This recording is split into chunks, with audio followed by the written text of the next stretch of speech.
I had just poured myself a cup of coffee when I noticed a new email blinking in my inbox.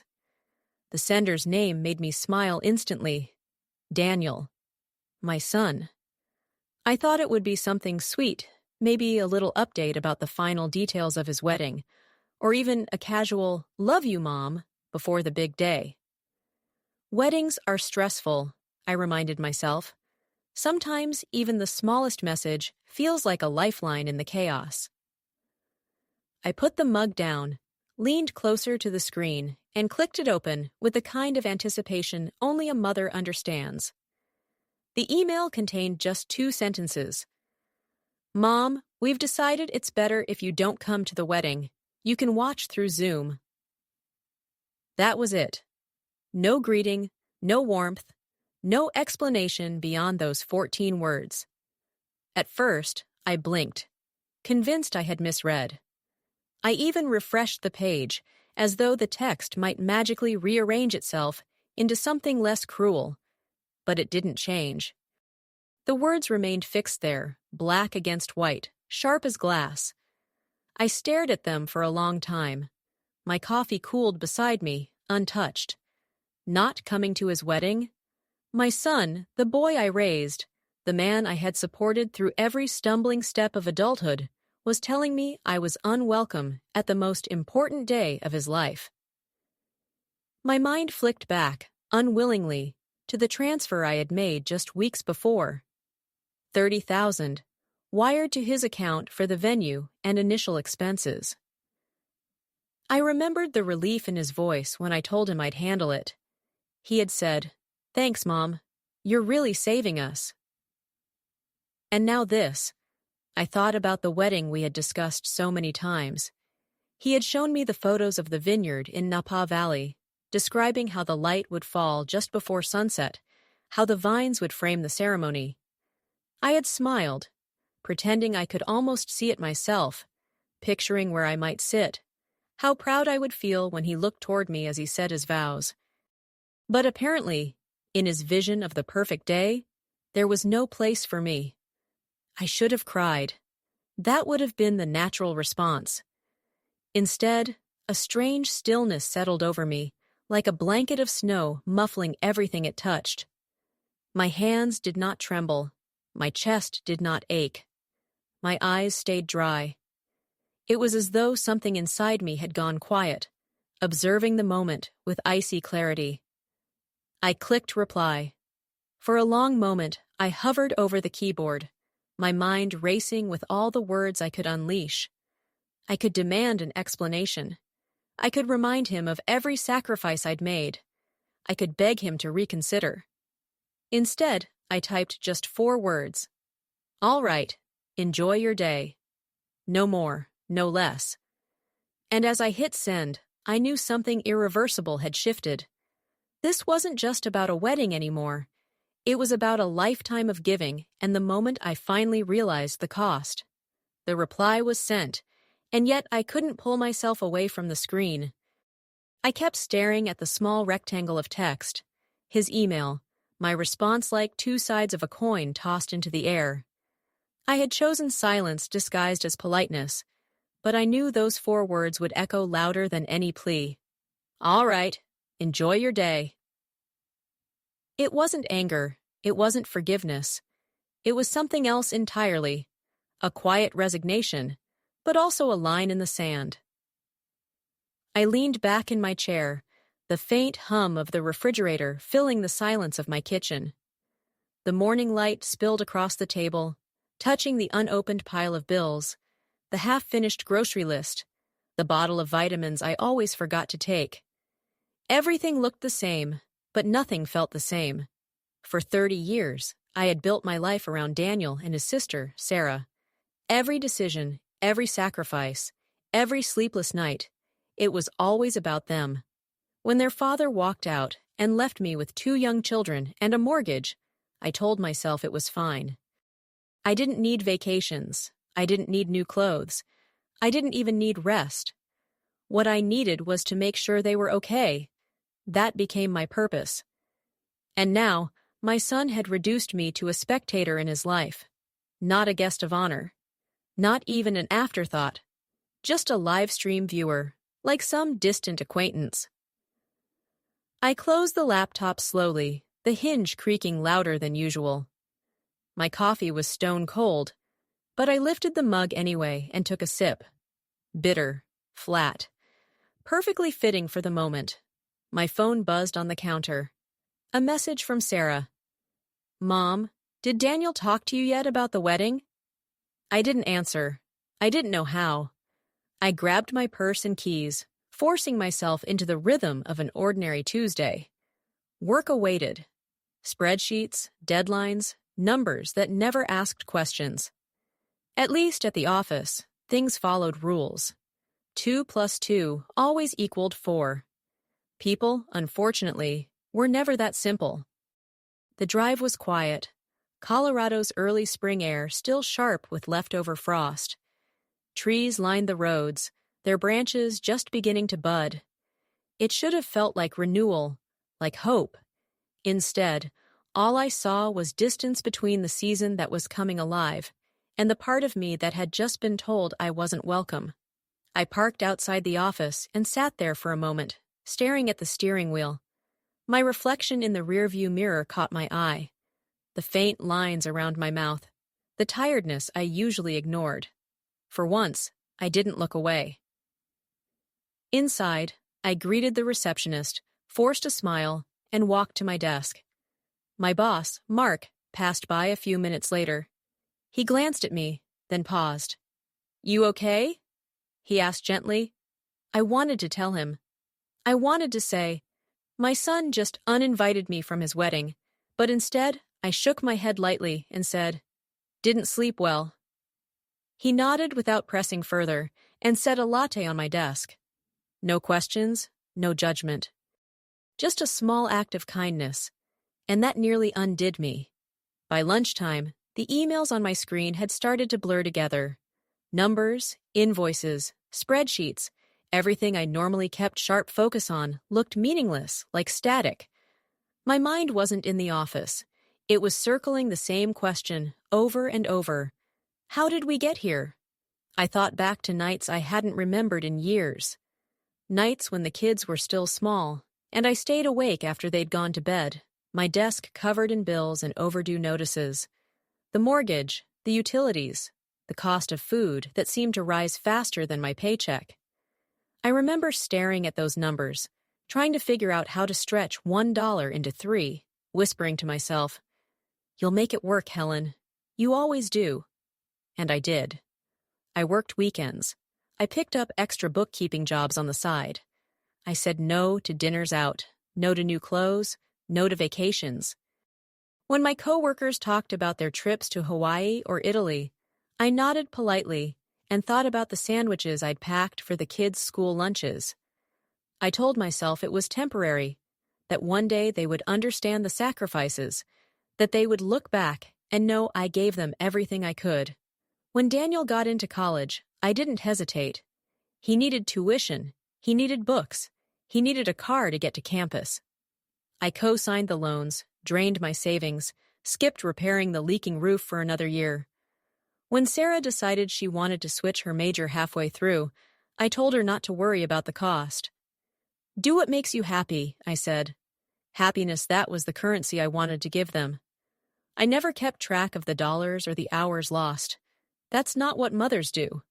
And when Daniel called me at 23, heartbroken after his first engagement fell apart, I booked a ticket without a second thought. Flew across the country just to sit with him in his apartment, making tea in a kitchen that didn't feel like home, listening to him talk until his voice was hoarse. That's what love was in my mind. Showing up. Always without question.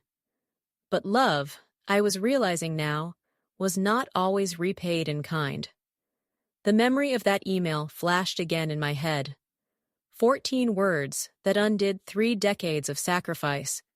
"Better if you don't come. You can watch through Zoom." My stomach twisted.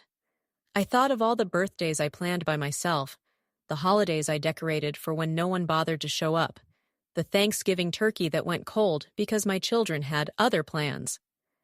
I had always swallowed the disappointment, Always told myself that's just how adult children are, busy, distracted, living their own lives. But this was different. This was deliberate exclusion. This was my son telling me, in no uncertain terms, that my presence was not wanted. My phone buzzed again. His name on the screen.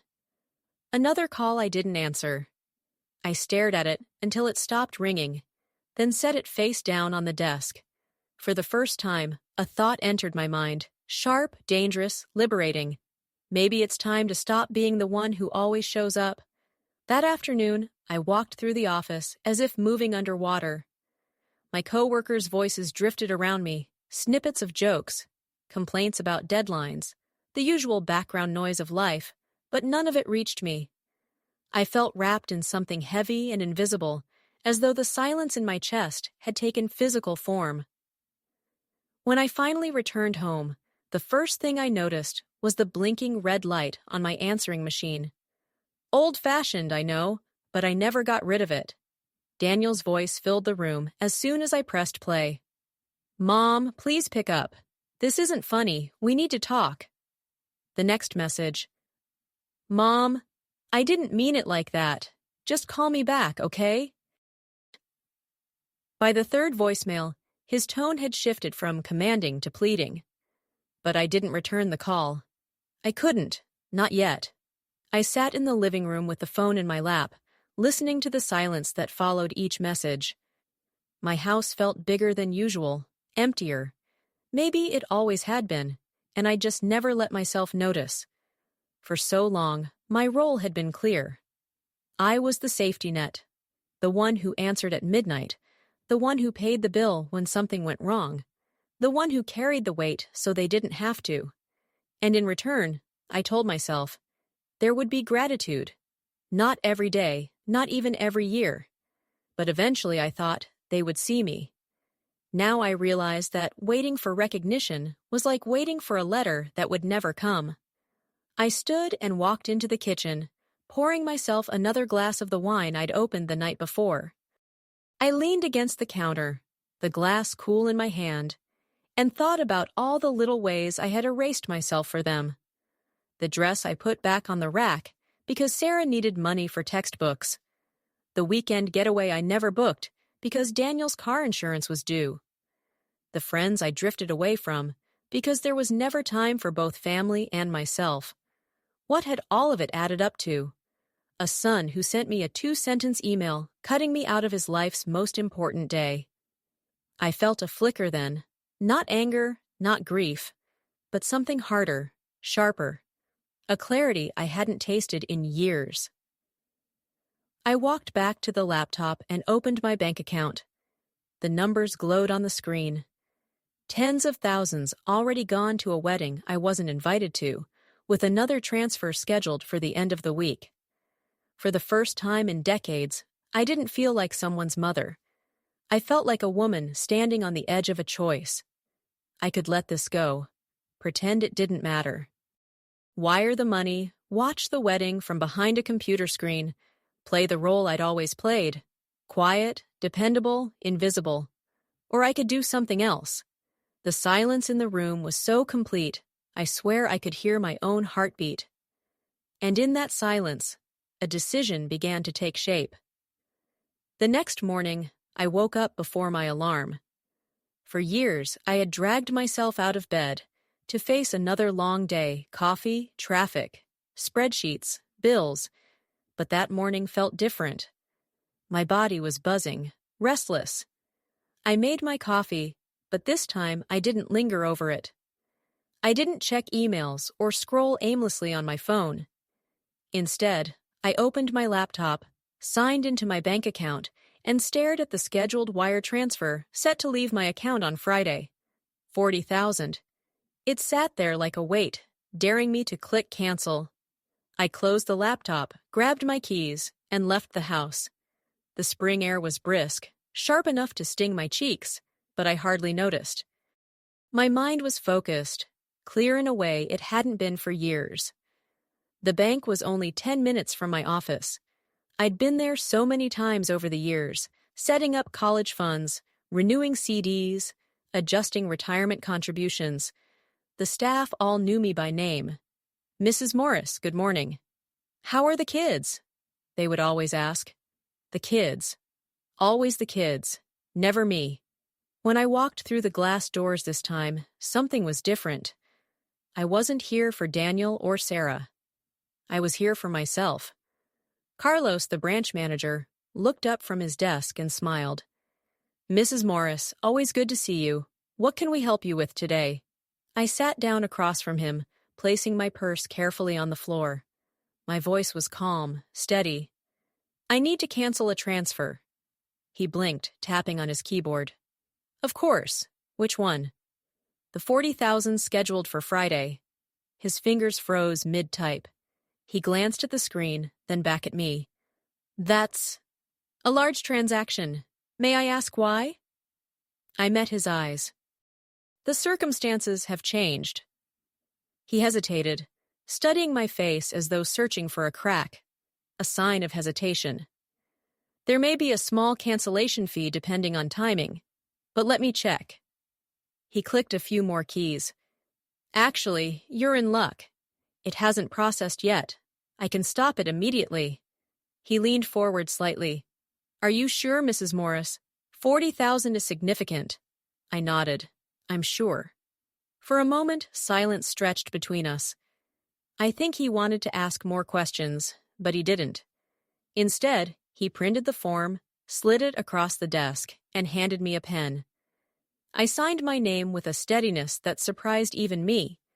When I stood to leave, Carlos smiled again, though this time more cautiously. "We'll take care of it right away."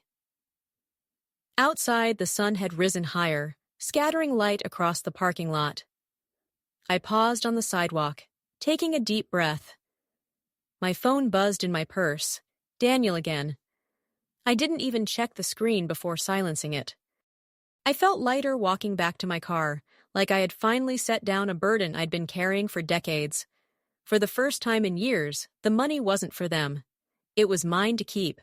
That evening, I didn't rush through the front door the way I usually did. Normally, it was always the same routine: drop my bag on the counter, start dinner, check emails, prepare for the next day. Always moving, always doing. But tonight, I paused. The house was still. The late light filtered through the blinds, casting long golden stripes across the floor. For once, I didn't feel guilty about the quiet. I embraced it. I set my bag down carefully and walked straight to the kitchen. At the back of the cabinet sat a bottle of red wine I'd been saving for a special occasion. A Thanksgiving Daniel was supposed to attend. A birthday Sarah promised she'd come home for. A holiday that never quite happened. The cork popped softly, echoing in the empty kitchen. I poured a glass, watching the liquid swirl and catch the light, deep and rich. Then I carried it outside to the porch. The air was cool, laced with the smell of cut grass from a neighbor's yard. Birds chirped faintly in the trees, and somewhere down the street, a dog barked. Ordinary sounds. Ordinary life. I took a sip. The taste was bold, heavier than what I usually drank. It lingered on my tongue, almost bitter, but it grounded me. For the first time in decades, I allowed myself to just sit. No phone in my hand. No television humming in the background. No children to call. No errands to juggle. Just me, the fading sunlight, and the quiet. And that's when the memories began to surface. The years I worked through birthdays because overtime meant rent would get paid. The shoes I left in the store because Sarah needed money for textbooks. The vacation brochures I tucked into drawers and never looked at again. The leaking roof I postponed fixing for 3 years because Daniel's tuition came first. I thought of all the times I told myself, there will be time for me later. Later never came. I had lived for everyone else, for their goals, their heartbreaks, their futures. And the one moment I thought I would finally be included, finally honored, was stolen from me with a single cold email. I took another sip of wine, feeling it warm me from the inside out. My hands didn't shake. My chest didn't ache. There was no panic, no despair, only clarity. Daniel's fiancé didn't know me. His future in-laws didn't know the nights I stayed awake with him when he was sick, the years I juggled 3 jobs so he'd never feel less than the other kids. To them, I was just a name, a number on a check. But what stung wasn't them, it was him, my son. The boy I had poured everything into, who had decided my place was behind a screen, watching as though I were a stranger. I lifted my glass, studying the way the wine caught the dying light. For the first time in my life, I asked myself a question I had never dared before. What if I stopped living for them? What if I started living for me? It was just past 9 when the doorbell rang. The sound jolted me, sharp against the quiet evening. I considered ignoring it. I'd silenced my phone hours ago. I could just as easily pretend I wasn't home. But curiosity tugged at me. I set down my half-empty glass of wine and walked to the door. Through the small window, I saw him. Daniel. Still in his office clothes, tie loosened, jacket slung over one arm. He looked older than I remembered, but also somehow smaller, like the boy who used to stand outside my bedroom door after a nightmare. I opened the door slowly. "Mom," he said, relief flooding his face. Without waiting for permission, he stepped inside. His cologne hit me first, too sharp, too polished. It felt out of place in my worn, familiar hallway. "You haven't been answering your phone," he said, his voice edged with frustration. I leaned against the doorframe. "Hello to you, too," he sighed, already pacing the living room, running a hand through his hair. "Emily's freaking out. She says you're not coming to the wedding now, that you canceled the transfer. What's going on?" I let out a short, humorless laugh. "What's going on? Daniel, you told me not to come to your wedding. Did you think I'd just sit quietly at home, wiring money for an event I'm not allowed to attend?" His jaw tightened. "It wasn't me. It was Emily's family. They're traditional. They wanted something small, intimate. You know how her mother is." I crossed my arms. "No, I don't know how her mother is. But I know how my son is. And apparently, my son agreed with her." He stopped pacing, finally meeting my eyes. There it was, guilt, flickering beneath the defensiveness. "I didn't want this, Mom. But Emily's parents are paying for most of the wedding." "They have." "Expectations." I raised an eyebrow. "Expectations. That word again. I already paid $30,000, Daniel. $30,000. Was that not enough to buy me a chair at my own son's wedding?" He winced. For a moment, the room was quiet except for the faint hum of the refrigerator. "Mom," he said softly, almost a whisper now, "please don't do this. Don't turn this into a war. It's just one day." I shook my head slowly. "No, Daniel. It's not just one day. It's the day. The one I've waited for since the moment you were born. And you decided I didn't belong there." His lips parted as if to argue, but no words came. He looked around the room, at the worn couch, the photos on the wall, our family frozen in better times. His eyes lingered on one picture of him and Sarah as children, arms around each other, both smiling with missing teeth. "I didn't mean to hurt you," he muttered. I felt the sting behind my eyes, but I refused to let the tears fall. I had given enough of myself already. "You didn't just hurt me, Daniel," I said quietly. "You reminded me of something I should have learned a long time ago." He frowned. "What's that?" I met his gaze, steady and unflinching. "That my sacrifices meant nothing to you." The words hung heavy in the air, thicker than smoke, impossible to wave away. Daniel froze when I said it. The words seemed to hang between us like a suspended blade, sharp and dangerous. For a moment, he looked like he wanted to argue, but instead, he shoved his hands into his pockets and shifted uncomfortably. "That's not fair," he said finally. "You know, I appreciate everything you've done for me. For us. I let out a short laugh, bitter, almost foreign in my own throat. Appreciate? Do you? Because I don't remember appreciation in that email, Daniel. I don't remember gratitude in those 14 words telling me I wasn't welcome. He rubbed the back of his neck, his voice dropping. I didn't know how else to say it.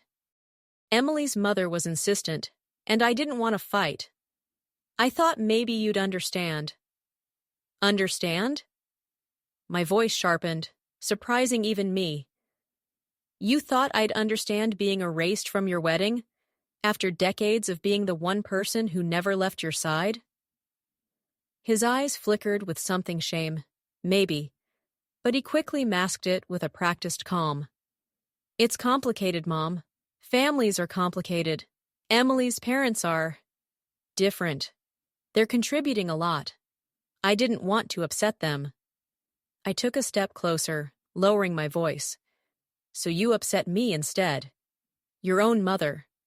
The one who raised you, alone, when your father walked away. The one who worked nights and skipped meals so you could have every opportunity. That's who you chose to disappoint, because it was easier. He looked down, his shoulders tightening. You're making this sound worse than it is. No, Daniel, I said firmly. I'm finally saying it exactly as it is. For years I've swallowed every disappointment. Missed holidays, forgotten birthdays, last-minute cancellations. I told myself you were busy, that it wasn't personal. But this? I gestured sharply toward the laptop on the table. This was personal. He opened his mouth, then closed it again. For once he had no rehearsed excuse ready. The silence stretched. I could see the boy I raised flickering behind his eyes. The boy who used to hug me so tightly after soccer games. The boy who cried in my arms when his first dog died. But he wasn't that boy anymore. He was a man who had made a choice, and choices had consequences. Finally, he spoke, his voice low. I thought you'd still help, even if you didn't come. I thought you'd understand it wasn't about you. I stared at him, stunned by the bluntness. Not about me? Daniel, I am your mother. If your wedding isn't about family, then what is it about? His lips pressed into a thin line. He didn't answer. I felt something harden inside me then, something that had been soft and pliable for far too long. I had always bent, always yielded, always forgiven. But not this time. I straightened my shoulders, my voice steady, almost calm. Listen to me, Daniel. I am not funding a wedding I'm not welcome to. I canceled the transfer, and I won't reinstate it. That money? It's staying with me. His eyes widened. Mom? No, I cut him off. For once in your life, you'll have to stand on your own, just like I did. The silence that followed was absolute. He looked at me as though he didn't recognize me. Maybe he didn't. Maybe, for the first time in decades, I didn't recognize myself either. But I liked this version better. Daniel's voice cracked as he spoke again. Mom, please don't do this. Emily is panicking. The deposits, the contracts, it's all hanging by a thread. If you walk away now, everything could fall apart. For a fleeting second, I almost wavered. That old reflex, the one that had me reaching for my checkbook at the first sign of trouble rose inside me, like muscle memory. But I pushed it down. I folded my arms across my chest. And why is that my responsibility? Why is it always me who has to save everyone else? Why is it my job to hold everything together while no one bothers to hold me? He stepped closer, desperation breaking through the composure he usually wore like armor. Because you're the strong one, Mom. You've always been the strong one. You always fix things. The words hit me like an unexpected slap. Strong. As though my sacrifices were a given, a natural resource to be mined until depleted. Strength in his eyes wasn't something to admire. It was something to exploit. My throat tightened, but my voice stayed steady. No, Daniel, that wasn't strength. That was survival. I did what I had to so you and your sister could have lives I only dreamed of. But don't you dare twist that into an excuse for using me. His face fell. I'm not using you. I thought you understood. Understood what? I demanded. That your fiancé's mother matters more than I do? That I'm good enough to pay for your wedding, but not good enough to sit in the front row? He swallowed hard, his eyes glassy. For the first time in years, I saw him without his polished veneer. He wasn't the confident young man with a career and a future. He was my son, scared of losing something he wanted. Mom, he whispered, if you don't help, I don't know how we'll manage. Please, I'm begging you. The words twisted in my chest, a knife of guilt pressing into old wounds. He had never begged me before, not like this. And part of me wanted to give in, to soothe, to fix. But then I remembered the email. 14 words that sliced me out of his life. I remembered the nights I sat alone, waiting for calls that never came. I remembered every birthday I celebrated quietly, convincing myself that love didn't need recognition. And I knew. This was the moment I had been walking toward for years. I took a breath, slow and deliberate. Daniel, listen carefully. I love you. Nothing will ever change that. But love is not the same as obedience. Love is not writing blank checks and accepting scraps of affection. Love is not letting myself be humiliated for the sake of keeping peace. His mouth opened, then closed again. I could see the truth cutting through him, even if he didn't want to admit it. For the first time in my life, I continued, my voice almost trembling but unbreakable, I'm choosing me. I want peace. I want dignity. I want a life where I matter not as a wallet, not as a fallback, but as a person. Daniel stood frozen, tears threatening but not falling. And for the first time, I didn't rush to comfort him. I let the silence speak for me. The morning of Daniel's wedding arrived like any other Saturday. The world didn't pause. The sun didn't dim. But for me, it felt like a silent test. I woke early, though I hadn't set an alarm. For once, I didn't rush. I brewed my coffee slowly, savoring the smell as it filled the kitchen. My phone buzzed on the counter, 3 unread messages, 2 missed calls. I didn't check them. Somewhere in Napa Valley, white chairs were being arranged in neat rows. Flowers were being pinned to lapels. Guests were finding their seats. And I wasn't there. I carried my coffee to the porch and sat in the same chair where I'd sipped my glass of wine days before. The air was warm, humming with life. Children laughed in the distance. Sprinklers hissed. Birds darted across the sky. It was the sound of an ordinary world that didn't care about invitations or rejections. At exactly noon, my phone buzzed again. A video link popped up, Google Meet, the live stream. The seat I'd been offered like a consolation prize. I stared at it for a long time. Then I pressed and held the screen until the notification disappeared. Not this time. Instead, I stood, went inside, and opened the suitcase I had packed the night before. Just a few clothes, a journal, a book I'd been meaning to read for years. I loaded it into the car, locked the front door, and drove. The highway stretched wide and endless, carrying me farther from the ceremony, farther from the weight of expectation. I didn't know exactly where I was going. Maybe the coast, maybe the mountains, somewhere new, somewhere mine. As miles slipped by, I thought about all the things I'd postponed. Trips I never took. Friends I lost touch with. Dreams I filed away under later. Well, later had arrived. For the first time in decades, I felt light. Not empty light. As if the years of carrying everyone else's burdens had finally been set down by the side of the road. By evening, I found myself at a small inn by the ocean. Waves crashed against the rocks. The salty air filled my lungs, and I felt something I hadn't in years. Alive. I poured myself another glass of wine that night, sitting by the window as the horizon swallowed the sun.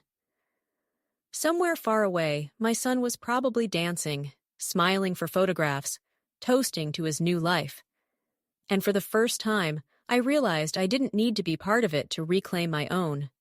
Because this was my beginning, too. Not as a widow, not as a mother defined only by her sacrifices, but as a woman. The ocean roared outside, vast and unapologetic. And I thought, yes, this is what freedom sounds like.